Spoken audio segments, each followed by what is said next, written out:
All right, Johnny, how are you today? Yeah, good Stu. We've reached the weekend. It's a rainy day in Madrid today. Has it rained much where you are? Yeah, it's been pouring down. Yeah, I haven't quite seen rain like that since probably. Actually, there was a stormy day, maybe in August or September, I think it was, that Mm, we had. mm. But yeah, Yeah, happens from time to time. yeah, they call it the gota fria, I think, or dana, if you like. It's some type of weather phenomenon, and it's been affecting various places around the country. There are some places down in Huelva, I think, that were flooded, pretty bad flooding. Cars destroyed, homes Yeah. destroyed, businesses destroyed. Extremadura, also Palma de Mallorca, I think, or Mallorca was had some damage, and it's getting really bad. And I don't know whether it's getting worse year after year, as I mentioned in the video today, or whether it's just because these towns don't clean the drains, or the water just can't escape, or I don't know what the problem is. Yeah, I'm sure climate change has some role to play in it at least. Well, it's a Whether, controversial yeah, topic, Johnny. So, indeed. So yeah, it's a theory. It's a theory. We'll leave it at well, that. it's a scientific theory. That's exactly right. Yeah, Yeah, that's exactly right. yeah. But it is raining a lot more, and you see it's a lot more destruction than I've seen. Well, in recent years, it's been quite destructive. But 15, 20 years ago, I can't remember the destruction. The rain, yes, but the destruction, no. So I don't know what's going on there. But anyway, what's on the agenda? Yeah, all right, we'll start with the real estate market. Okay. So, there was a big spike in real estate purchases in July this year, 53% increase on the same period last year, I think it was. Mhm. But essentially, yeah, home purchases have been going up and up and up Yeah. over the past few months. And there was about 50,000 real estate transactions closed in July this Yeah. year. Yeah. So, a very busy market at the moment in Spain. Yeah, Yeah. I've heard that it's a worldwide phenomenon, or at least it's happening in other European countries, and I think in North America as well, maybe Australia. So, what are some of the reasons behind it, Johnny? Is it increased savings? Is it people looking to change because of the pandemic, restarting their lives? What's going on? I think there's a mix of a lot of those elements. Definitely, a lot of families have had increased saving capacity throughout the last year and a half, Mm, and a lot of them are looking to put that money in the real estate sector. That's one thing. yeah, Interest rates in both North America are really low, and in Spain right now are very, very low. The Euribor, I think we talked about it yeah. in previous episodes, is at all historic lows. So mortgage interest rates are very, very low right Mm, now. mm. So if you have access to loan capital at such low mortgage rates, that's going to attract a lot of buyers. Well, yeah, that's it. That's it. And Yeah. it's always been a fairly popular thing to do in Spain, at least. People trying to get into the property market or increase their assets in property. Yeah, indeed, indeed. Uh, Yeah, and probably since the country's opened up a bit more as well, wouldn't be surprised if there was a lot of foreign buyers really? that have taken advantage. It's a well, I don't have any concrete facts to back it up, but Mm. I think it would make sense. Yeah, I think I read something about that Spain was still a popular destination for foreign investment in property, and I think the UK is, in spite of Brexit, still a strong market for Spain there, and also other European countries, because as we know, Johnny, um, people in the north of Europe are always going to be looking for that sun escape or those winter months to be spent down here, and it's Spain is always going to be an attractive country, I believe. Yeah, and particularly if you think about the Nordic countries where they have much higher purchasing power than in the south of Oh Europe, yeah, yeah. then the money goes a lot further and a Well, lot it easier to does. make the It investment. Yeah. does. It does. And I think even Northern European pensions go a lot further down here than the Spanish ones do because Mm. I'm not sure what the pensions are in the north of Europe, but I've heard that they're better than here. That's it. Mm. So even when people retire, they still have money to invest. Yeah. Yeah. Not sure how much longer this is going to go on for though, because I've heard there's talks of banks wanting to increase interest rates in the Oh, coming really? months, or also ask for more upfront down payments for properties at the moment as well. Yeah. So What I've is heard. it? 15, 20% at the moment? Yeah, currently it's about 20%. If you go through certain like real estate agencies, they have relationships with the banks and they can maybe get you a better deal. But typically, yeah, if you go direct through a bank, then you'll look at 20% down. Yeah. Yeah, so 20%. So let's say 250,000 euro home, which would be a fairly average price, I think. 20%. Yeah, it's a lot of money up front. It is, yeah. And then that's not taking into account, of course, all the property fees. taxes, the fees, yeah. There's a lot that Yeah. goes into that. Well, actually, I'm speaking sometimes with another guy on the channel. You've probably seen it, Johnny, who's in the process of buying property. He's going through this at the moment. Yeah. So, and he's talking about the fees and the down payments and the deposits and the interest rates and the brokers and all of these things. So, interesting process. It is indeed. And particularly when you think if you're buying a second-hand property by autonomous community, you've got different...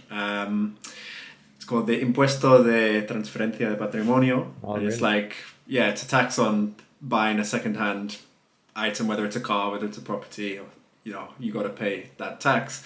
But the interest rates, yeah, those rates are different by autonomous community. So, what are the most attractive regions here then?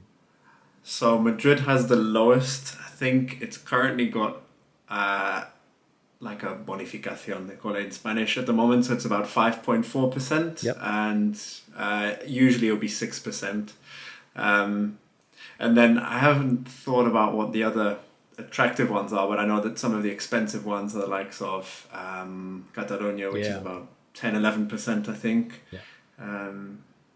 Yeah. Yeah. I think Andalusia is quite high as well. Okay. But I don't have a figure.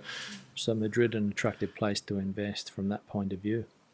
Yeah, although from a pricing perspective, it's a different story. Well, and again, if people are coming to Spain looking for good weather and the coast, they're not going to find that in Madrid.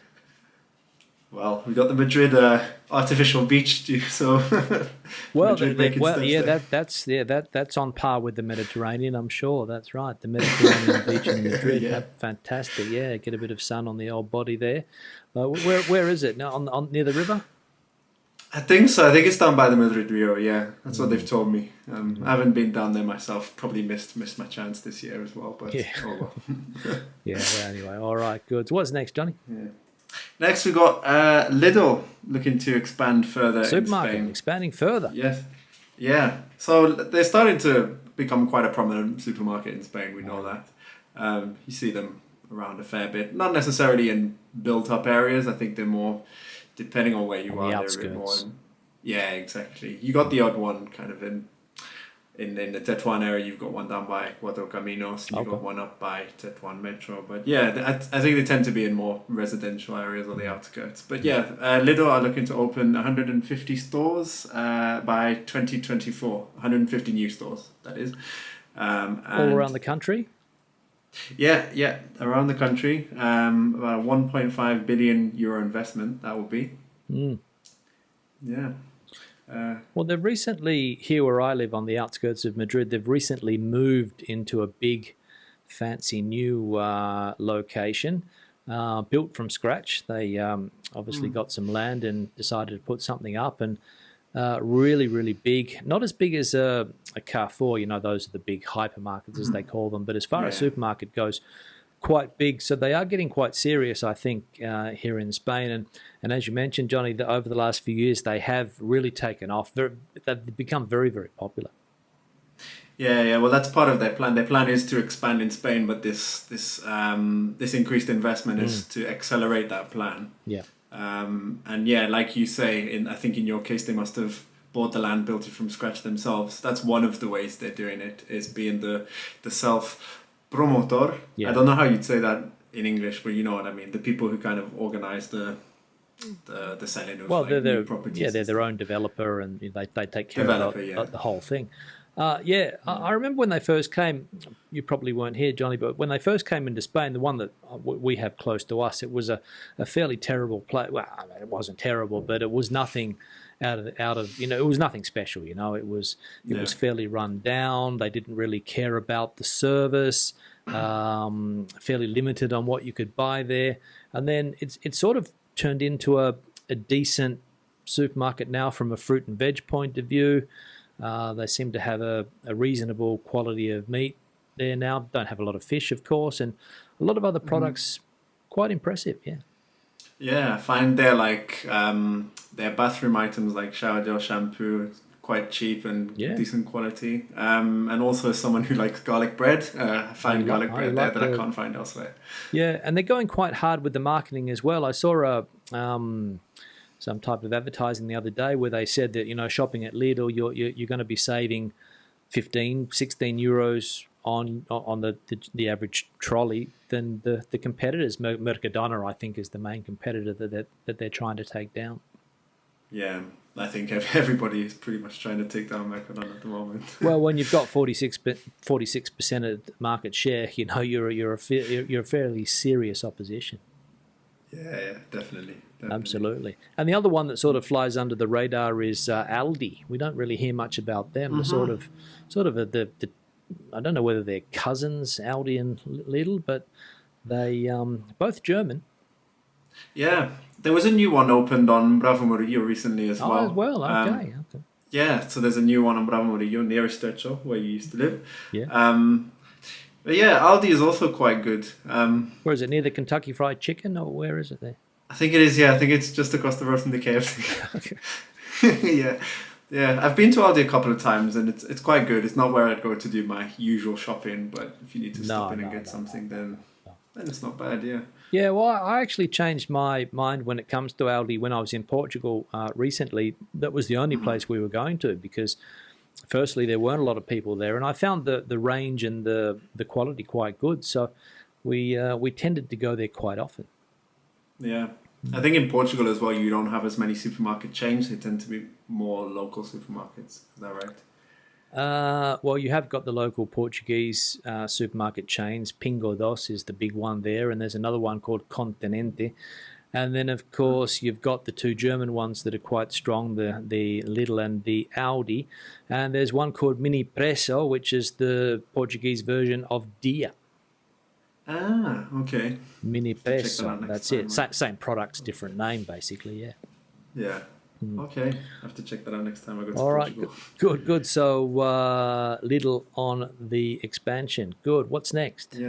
Yes. So next we've got finance for autónomos and pymes. A new source has come about. So do you know about El Cargi? I think it's called. What's it called? It's called El Cargi, and it's like a combination of various companies or like financial institutions to kind of provide financial support to like autónomos and pymes, like small and medium companies. So anyway, they've launched this new initiative, which is by selling fixed income bonds to institutional investors to then be able to support autónomos and small, medium-sized companies. So through as an additional through financing and things like that, is it? Mm-hmm. Yeah. So they're starting with loans of up to 20 million euros, and then they're hoping to increase up to 150 million euros. 20 million to 150. Yeah. Wow. So 150 will be in a few years time. Oh, okay. All right. Good. Yeah. So, well, a lot of money. Yeah. So, probably taking and what is it? Is it related to the banks in any way, or what is it exactly?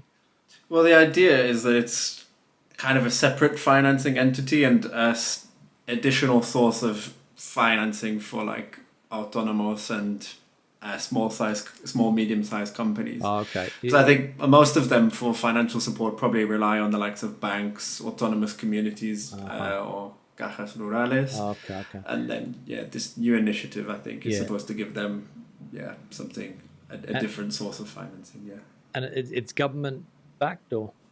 It's backed by the CESGAR, which is the Confederación Española de Sociedades de Garantías Protectores. I think it's something like that. So I didn't catch that, Johnny. Just say that again. Sorry. It's called CESGAR, is the abbreviation. Yeah. And I'll pull it up now. It's CESGAR. Confederación or something, was it? Is that? It's good. Confederación Española de Sociedades de Garantía Recíproca. Oh, okay, all right, good. So there's some type of confederation behind it or something there, is there? Yeah. Yeah, well, that's it. Well, the idea is, as you know, Johnny, to sort of push the entrepreneurial spirit for autónomos, and the easier access they have to capital, the easier it's going to be for people to do business, and not having to rely on the banks. If indeed this, has no relation to the banks, is positive in my opinion, because how many small businesses have gone broke because they can't pay back the bank loans, Yeah, well, I think that's the idea, because it talks of how I understood it was they're talking about selling fixed income bonds to institutional investors. So, maybe the banks have got some stake in that as institutional investors, but it's not money from the government that's financing autonomous in this case, and nor is it coming from the bank. It's people who invested, and then this scheme that they're operating, it's non-profit. As when they participate, the company financing them will not seek dividends or capital gains or anything like that. So they're not taking equity or anything like that in the companies, no, through shares or anything like that. No, it's just a loan per se, is it? Yeah, essentially, yeah, that's how I understood it, and with a guarantor element to it as well. Okay, all right. So it's not like a venture capital type of thing where they do take equity in the company through shares and. No. From what I read, it doesn't seem like that. No. Oh, okay, all right, good. Well, everything's positive for autónomos starting out. That's right. If they, like I said, if they can get their hands on capital, better for them. Yeah, it would be good to really push that. Yeah, it's difficult. I was just going to say that it is one of the big problems that small businesses and self-employed have, is access to capital, right? Yeah, and there's probably a lot of potential for entrepreneurship and small companies in Spain, but I think there's a lot of hurdles that come with trying to start up a business or register as an autónomo in Spain. There's a lot of hurdles and paperwork to go through. Well, there's always been the bureaucratic hurdles, as we know, and then the other hurdle was that trying to get the money, and banks historically I don't think are really interested in the ideas people have as long as you can pay the money back. I mean, I'm sure that many successful entrepreneurs went to a bank and were turned away, and because banks, as I said, a lot of them don't tend to want to believe in the idea. They just want a guarantee to get that money back, Yeah, that's true. So I'm sure that Jeff Bezos, maybe when he first started out, nobody was interested in him selling books on the internet, but the rest is history. Indeed it is. Yeah. If that is indeed the story, I've got no idea, but it does seem that countries that have more of an entrepreneurial spirit do have easier access to capital for people that are starting out their own business, I think that is the case. Yeah, I mean, when I compare the UK and Spain, I feel like it's much easier to, run your own side gig or start up a small business in the UK than it maybe is in Spain. Yeah. Well, I'd like to believe it's getting easier here, and that's the message that we are getting from officials and government sources recently, that they are trying to push that entrepreneurial spirit and encourage people to start a business, and young people especially. I mean, I think you said about the autónomos, Johnny, I think you have a video on your channel, when you start out to become an autónomo, there's a discount on the Social Security for the first year, isn't there?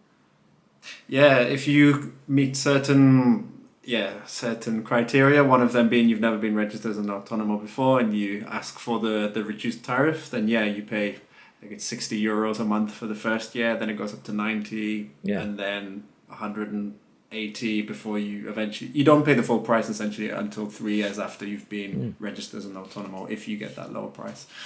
Yeah, so that's a way to encourage people to do it as well, because one of the big hurdles has always been that those €280 that you have to pay every month, and I think you've also got a reduced tax rate as well for the first period as well, maybe 7% or 10% or something like that. So I think that's the case. Yeah, you definitely get. You get that as a business, anyways. But of course, you do get tax deductible expenses as well as an autónomo. That's right. That's right. Expenses, yeah. If you have a good accountant. Yeah, that's a key. That's right. All right, John. Anything else? That was all for today. All right, we'll cut it short because I know that your camera is going to run out of memory cards soon. So I've got 5 minutes left there. Well, you got 5 minutes. All right. Yeah. We'll wrap it up anyway. All right, Johnny, good speaking to you. Likewise, All Stu. right. See Speak you next later. Have a week. good one. See you later. Bye bye.